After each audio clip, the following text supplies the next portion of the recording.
예, 공인중개사 시험 개괄적인 설명 드리겠습니다. 자, 1차에는 우리가 요 시험은 1차, 2차가 나눠져 있는데 동일한 날짜에 시험 봅니다. 매년 딱 1년에 한 번씩만 이제 시험이 진행되고 시험 날짜는 10월 말이에요. 토요일 정도가 되는데 1년에 한 번 있는 거 보시면 되겠습니다. 요 날짜에 1차와 2차에 동시 시험을 치르게 됩니다.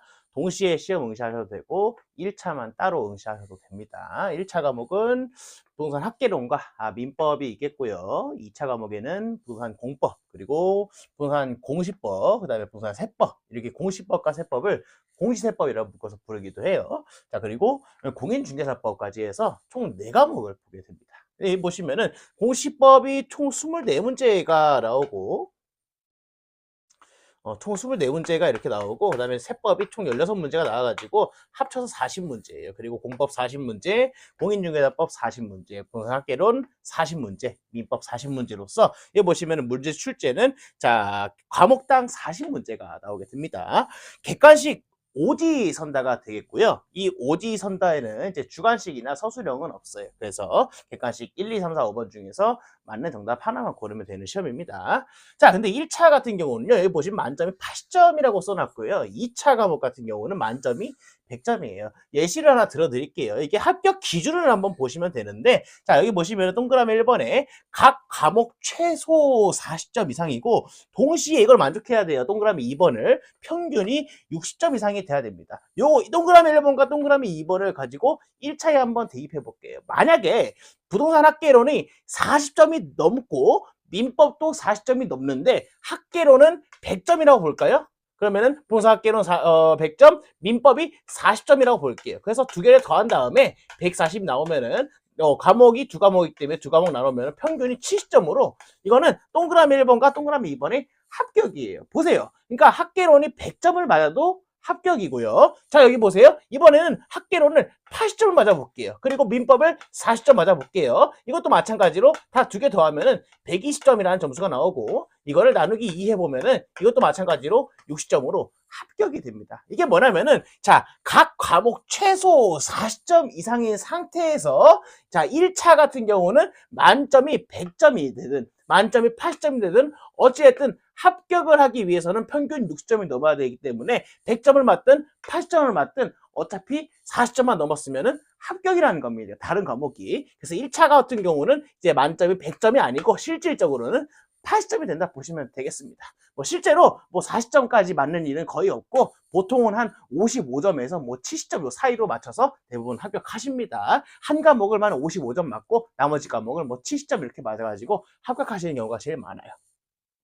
자, 2차 같은 경우는 이거랑 좀 얘기가 다르죠. 왜냐면은 여기는 각 과목이 최소 40점 이상이 돼야 되면서 동시에 평균이 60점 이상이 돼야 되기 때문에 이것도 예시를 한번 볼까요? 자, 공시세법을 40점을 맞았어요. 그리고 공인중개사법을 100점을 맞고요. 부동산 공법을 40점을 맞았어요. 그러면은 이거 다 더하면은 180점이 되거든요. 그리고 나누기 과목이 3과목이기 때문에 3을 해보면은 평균이 이제 60점이 나오는 거예요. 이러면 합격입니다. 자, 근데 이거를 그대로 이렇게 대입을 해가지고, 이번 100점이 아니라 80점을 여기다 대입을 해보면은 80 더하기 40 더하기 40을 해가지고 얘는 160이 됩니다. 그래서 160 나누기 3 하면은 한 50 한 3점 정도가 나와요. 그래서 평균 60점 이상이 되는 이 점수가 만족되지 않기 때문에 만점이 80점이 아니고 얘는 만점이 100점이 나옵니다. 전략적으로 어떻게 접근하냐면은 이 공인중개사법을 이제 조금 양이 좀 적고 겹치는 과목이 좀 많아요. 예를 들면 민법이라든가 부동산 공법이라든가 여기 나오는 부동산 학개론 있죠. 이런 애들이랑 좀 겹치는 부분이 많기 때문에 공시법도 마찬가지고요. 얘를 좀 이제 쉽게 다가가는 경향이 있습니다. 그래서 2차 과목 같은 경우는 공인중개사법을 점수를 좀 높게 가져가시고, 그다음에 이제 부동산 공법을 좀 어려워하세요. 사실 하나도 안 어려운데 이걸 좀 어려워하세요. 그래서 얘를 조금 낮춰서 이제 얘는 아래로 가고 있고 얘는 올라가 있으니까 얘는 중간만 하고 있으면 이제 합격을 한다라는 이제 그런 전략을 많이 쓰시는데 이게 바람직하지 못합니다. 아무튼 대부분 이렇게 공부하시는데 공법도 잘하고 공인세법도 잘하고 공인중개사법도 잘해야 돼요. 어차피 잘해야 됩니다. 일해서 돈 많이 벌고 명성 있는 어떤 실력 있는 중개사 되려면은 다 잘해야 돼요. 그냥 자격증 취득으로 끝나는 걸로 족한다. 이러면은 이제 전략적으로 이렇게 접근하면 되겠는데, 우리는 자격증 취득해서 이걸 바탕으로 돈을 벌어야 되잖아요. 돈을 많이 벌기 위해서는 다 잘해야 됩니다. 그러니까 이렇게 생각하시고 애초에 공부하실 때 좀 바람직하게 공부하시면 됩니다. 자, 그리고 이제 합격자 통계를 보면요. 이거는 35회 이번에 통계가 좀 나왔어요. 예, 보시면은 1, 2, 3, 4, 5순위입니다. 보시면은 1순위가 40대로 합격자 나이가 40대가 제일 많아요. 그리고 50대가 이제 두 번째로 많고, 그 다음에 30대, 20대, 뭐 60대 순으로 넘어갑니다. 우리 공인중개사 시험이 뭐 어렵다, 뭐 엄청 어렵다, 뭐 중년의 고시다, 매년 어려워진다 하는데 여전히 쉬워요. 어려운 시험 절대 아니고 쉽습니다. 이게 통계가 잘못되어 있는 게, 통계가 잘못된다기보다 통계를 좀 잘못 해석하는 게 뭐냐면은, 자, 여기 합격률이 1차, 2차 해봤자 뭐 20%대 나오거든요. 20%대? 그럼 5명 중에서 1명만 딱 붙는 거예요. 우리가 한 30명 정도가 시험장에 들어가면은 한 6명만 딱 붙고 나머지 24명은 다 불합격입니다. 그러니까 이게 실장 되게 어려워 보이는 것처럼 보이는데, 여기 보세요. 40대랑 50대, 30대가 가장 응시 인원이 많아요. 생각이 팔팔하고 배움에 이렇게 단절되지 않았던 20대는 아주 응시 인원이 적습니다. 그리고 이제 보시면은 이 공인중개사를 공부하시는 분들의 어떤 뭐 직업이라든가 혹은 뭐 대학이라든가 출신 대학이라든가 뭐 이런 것들을 종합적으로 비교했을 때 많이 배웠다라고 볼 수가 없어요. 그래서 이제 보통은 이제 40, 50대가 이제 응시를 제일 많이 하고 이분들이 이제 가장 많은 이제 합격자를 차지하고 있기 때문에 이분들 때문에 사실상 좀 어려워 보이는 거지, 실제로 여기 공부 잘한 20대가 이거 시험 보면은 한 100명 중에 한 95명 붙을 겁니다. 20대 좀 젊고 공부 잘하는 애들 있으면은 한 5명 제외하고 다 붙을 거예요. 그만큼 쉽습니다. 너무 어렵다 생각하지 마세요. 아무튼 합격자 나이 좀 보여드렸고. 자, 그다음에 이제 여기 보시면은 공인중개사법이라고 하는 게 있는데, 얘를 잘하기 위해서는요, 얘를 잘하고 학개론을 잘하고 민법을 잘하고 공법을 잘해야 됩니다. 그리고 보시면요, 여기 보시면 부동산 공시법이라는 파트가 있는데, 이 공시법은 두 가지로 나뉘거든요. 그래서 보시면 공시법을 배울 때 첫 번째로 우리가 지적법이라고 하는 게 있어요. 공간정보의 구축 및 관리 등에 관한 법률이라는 파트가 있는데, 이걸 지적법이라도 일컫거든요. 그래서 이제 지적법이 나오고, 다음에 또 다른 파트가 부동산 등기법이 나오거든요. 그래서 이제 지적법을 단순하게 잘하기 위해서는 이걸 잘하는 게 아니라 얘를 잘해야 돼요. 그러니까 이 지적법을 잘하기 위해서는 선결 조건으로서 공법이 잘 돼야 됩니다. 또 뭐가 돼 있냐면요. 자, 공시법이 나오는 등기법 있죠. 이 등기법을 잘하기 위해서는 공법도 잘해야 되고, 여기는 민법이 있죠. 민법을 잘해야 돼요. 제가 이걸 왜 말씀드리냐면, 자, 공법을 잘하기 위해서는 부동산 학개론과 민법에서 나오는 법리를 알아야 돼요. 그러니까 자, 보세요. 2차를 잘하기 위해서는 1차가 반드시 껴있다는 거예요. 그러니까 1차를 잘 학습을 못했는데 어찌어찌 본인은 붙었어. 그러는데 그런 상태에서 2차를 공부하잖아요. 굉장히 어렵게 느껴집니다. 왜냐하면 다 연결돼 있어요. 학개론이랑 민법은 공법이랑 다 연결돼 있어요. 그리고 보시면은 부동산 이제 공시법 같은 경우는 이제 지적법 파트는 공법이랑 연결돼 있고, 등기법 파트 같은 경우는 민법과 공법이랑 연결돼 있고, 이 공인중개사법 같은 경우는 부동산 학개론, 민법, 공법, 그리고 또 나아가서 지적법, 등기법, 세법은 논외입니다. 다 연결돼 있어요. 그러니까 우리가 이 시험을 좀 준비를 하실 때는 여러 가지 이제 한번 잘 살펴보시고, 너무 이제 편식을 해서 공부하는 거 바람직하지 못합니다. 자, 그리고 나서 우리가 좀 설명을 드릴 게 이제 현업에 대한 얘기인데요. 뭐 시험 준비 같은 경우는 이렇게 좀 보시면 되겠고, 뭐 어렵지 않습니다. 그리고 나서 이제 좀 설명을 드릴 게 이 공인중개사. 이 공인중개사의 자격을 취득 후 진로라는 어떤 파트인데요. 이게 만약에 선생님들이 이제 강의를 딱 들으시고 자격증을 취득을 했어요. 10월 말에 시험 보셨는데 어쩌지 이제 합격을 했어. 자, 그리고 나서 이제 내가 이 자격증 가지고 뭘 할 수 있냐 봤더니, 첫 번째로는요, 이 공인중개사가 뭐 하는 사람들이냐라고 물었을 때 부동산 중개해 주는 사람들이에요. 그러니까 이 본연의 모습을 충실하게 이 중개업 분야에 발을 담글 수가 있거든요. 그래서 이제 자격증이 있으면은 개설을 할 수가 있고, 자격증이 있으면은 뭐 개설을, 그러니까 개업 공인중개사라 그러는 이제 대표 공인중개사 될 수 있고, 혹은 소속 공인중개사라 그래서 이제 누구 밑에 들어가 있는, 소속으로 들어가 있는 중개사가 될 수 있어요. 이게 중개업이잖아요. 뒤에서 나중에 공인중개사법 배울 때 얘기하는 건데, 그냥 일반 중개 행위는요, 공인중개사가 아닌 사람도 다 할 수가 있어요. 근데 이걸 중개를 업을 삼아서 반복적으로 하는 거는 독점적인 권한이 공인중개사밖에 없습니다. 그래서 반복적으로 이걸 업을 삼아서 하기 위해서는 반드시 공인중개사 자격증이 있어야 돼요. 자, 그러면은 우리가 중개업이라는 파트 말고는 또 뭐가 있냐라고 했을 때 두 번째로는 회사에 취직하는 방법이 있어요. 취직. 어떤 파트가 있냐면요. 분양이라든가 시행이라든가 혹은 뭐 감정원이라 그러죠. 요즘에 부동산원이라 그러는데 한국부동산원.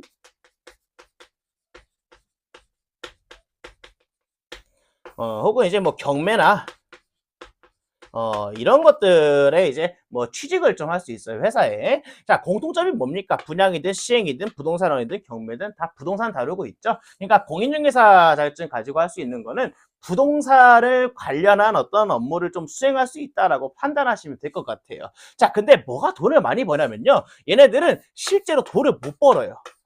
이런 애들은 경매도 못 봅니다. 이런 애들 돈 못 벌어요. 한 달에 이제 한 최저시급에서 조금 높은 수준 벌 수 있고, 우리가 그 최저시급보다 조금 높게 벌라고 공인중개사 자격증 취득하는 거 아니잖아요. 그래서 할 거면은 이 중개업을 해야 돼요. 중개업을 하면 좀 많이 법니다. 예시 하나 들어보릴까요? 우리가 이제 이런 강남구에 어떤 그 도로가 이렇게 있는데 바로 요 필지 A라는 필지 A라는 어떤 토지를 갖다가 거래를 한다라고 했을 때 이 거래액이 300억이다. 300억이다 라고 했을 때 이 300억을 우리가 중개라는 행위를 통해서 우리가 알선을 해주잖아요. 그럼 법적으로 누구한테 얼마를 받냐면은 이 300억이라는 토지를 소유하고 있는 토지 소유자 있죠. 얘를 이제 매도인이라 부를 거고요.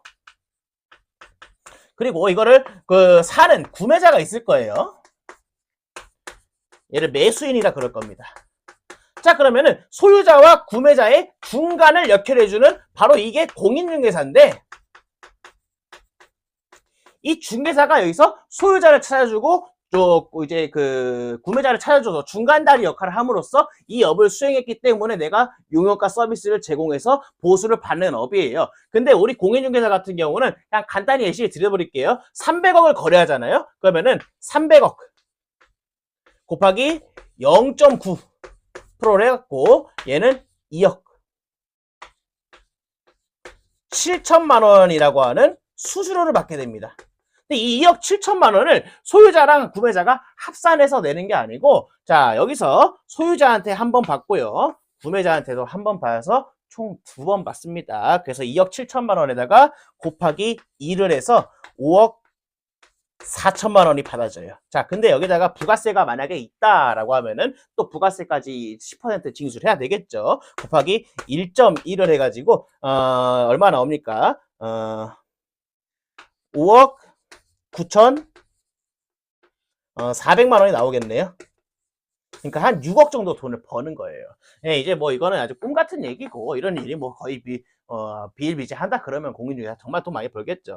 근데 아무튼 이제 이러한 돈을 벌 수 있는 잠재력이 있다는 뜻이겠죠. 자, 그러면은 우리 같은 사람들에게 이런 300억짜리 중개 기회가 주어지느냐? 좀 쉽지 않아요.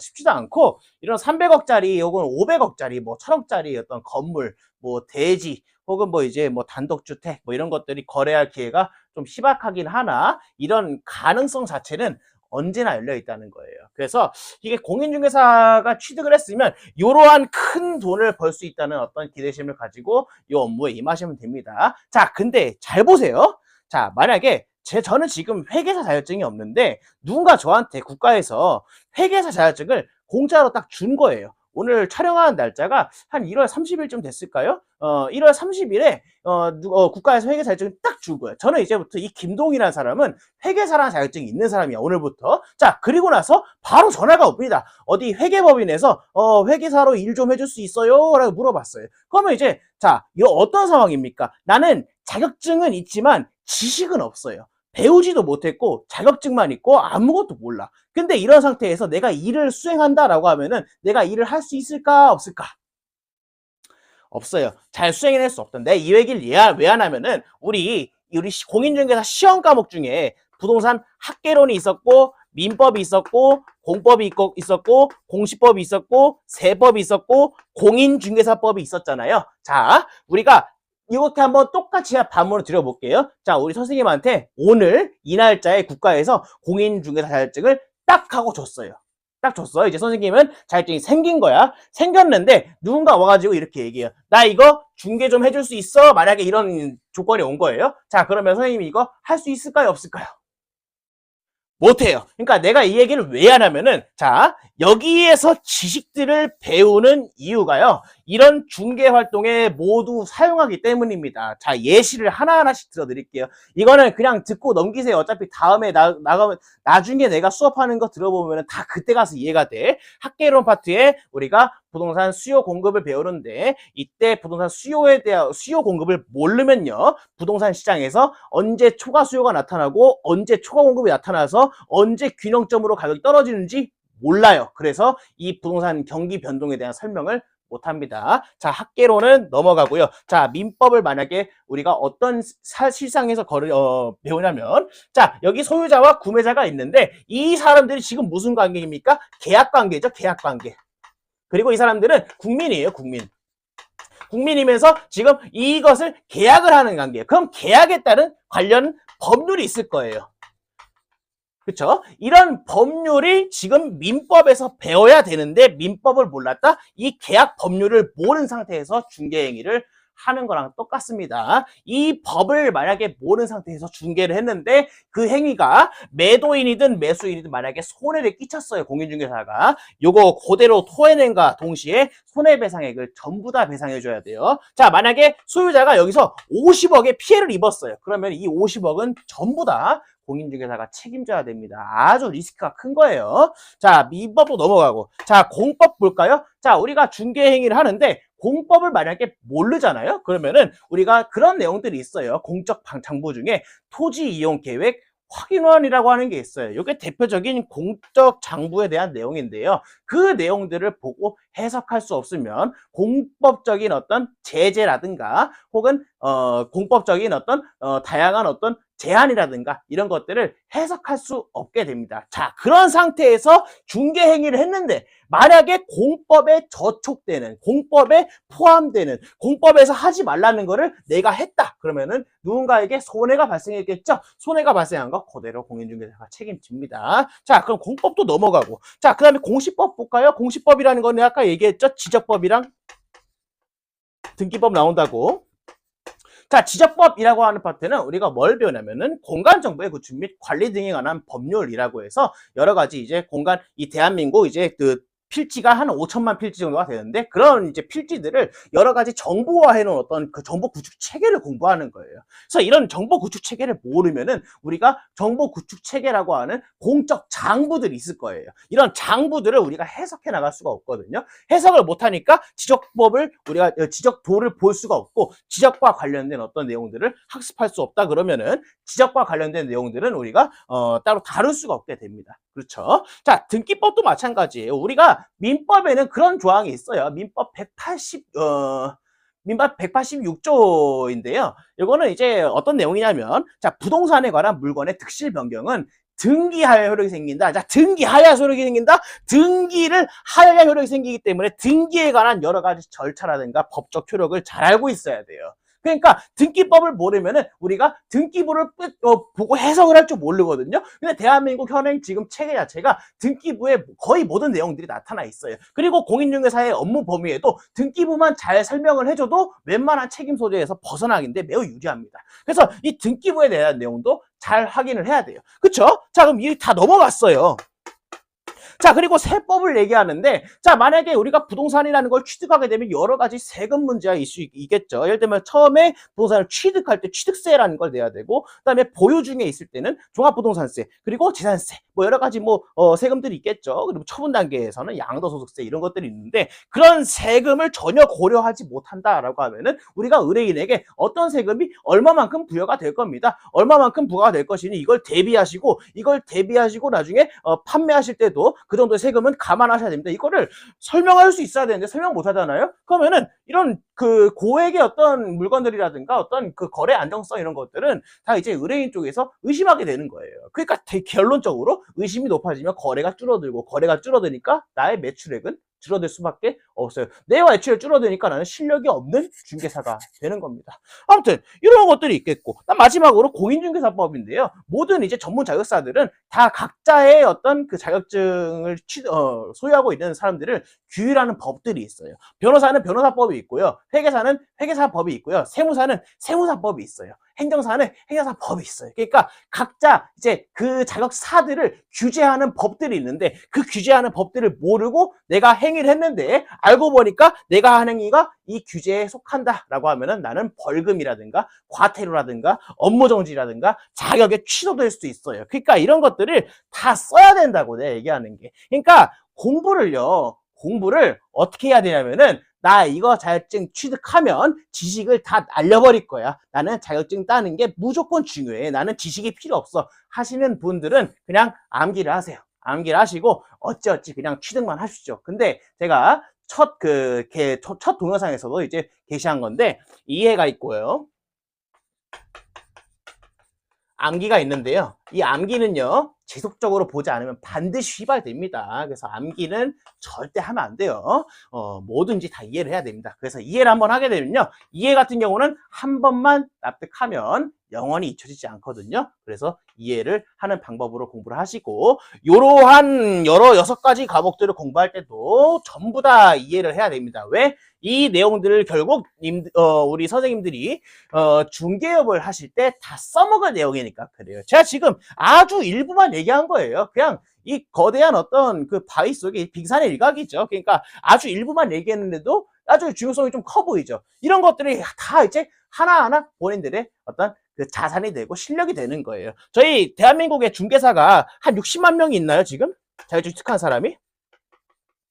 60만 명 중에서 요거 정확히 다 알고 있는 사람 전국에 100명도 안 될 겁니다.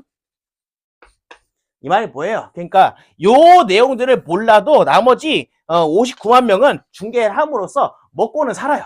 먹고는 사는데, 문제는 완벽하거나 혹은 이렇게 안정적인 중개는 하지 못해요. 혹은 더 높은 금액, 혹은 더 전문성 있는 중개 행위를 할 수가 없다는 거예요. 누구를 제외하고? 이 100명을 제외하고요. 100명도 너무 많다. 한 10명이나 볼 것 같아요. 10명. 저도 요 10명에 포함됩니다.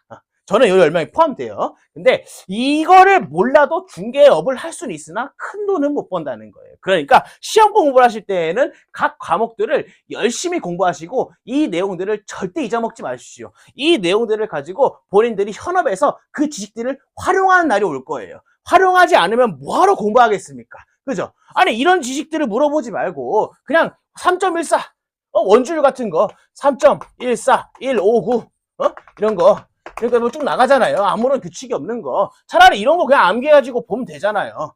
만약에 이런 것들이 필요 없다 그러면은 그냥 암기 누가 더 잘하냐 물어보는 시험이면은 이런 거 물어보면 되지. 이런 걸 배우는 이유가 있다는 거죠. 이유가. 그래서 이런 이유가 왜 있는지 한번 본인이 잘 상기를 시켜보고, 이 중개업을 우리가 잘한다라는 것을 한번 잘 살펴보시죠. 중개업을 잘하면은 한 달에 2억이든 3억이든 1년에 한 3, 40억도 벌 수 있을 것 같아요.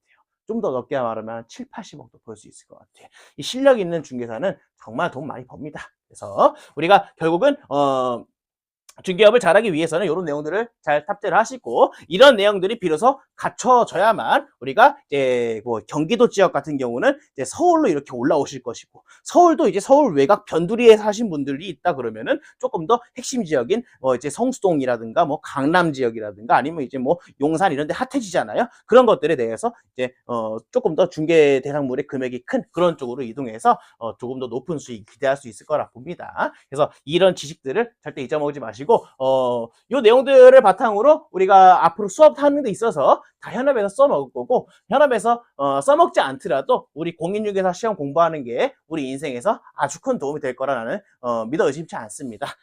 민법을 잘하게 되면은 우리가 실제로 어디가 사기당할 일도 없고, 부동산 학개론을 잘 공부하시면은 우리가 경제라든가 혹은 이제 부동산 시장 이런 것들이 왜 저렇게 돌아가는지 이해를 할 수 있어요. 그래서 이런 것들이 꼭 이제 자양분이 되어서 이제 좋은 어떤 중개사가 되는 쪽으로 발판을 삼으시길 좀 바라겠습니다. 자, 그럼 여기 좀 쉬었다가 다음 이제 강의 한번 보시죠.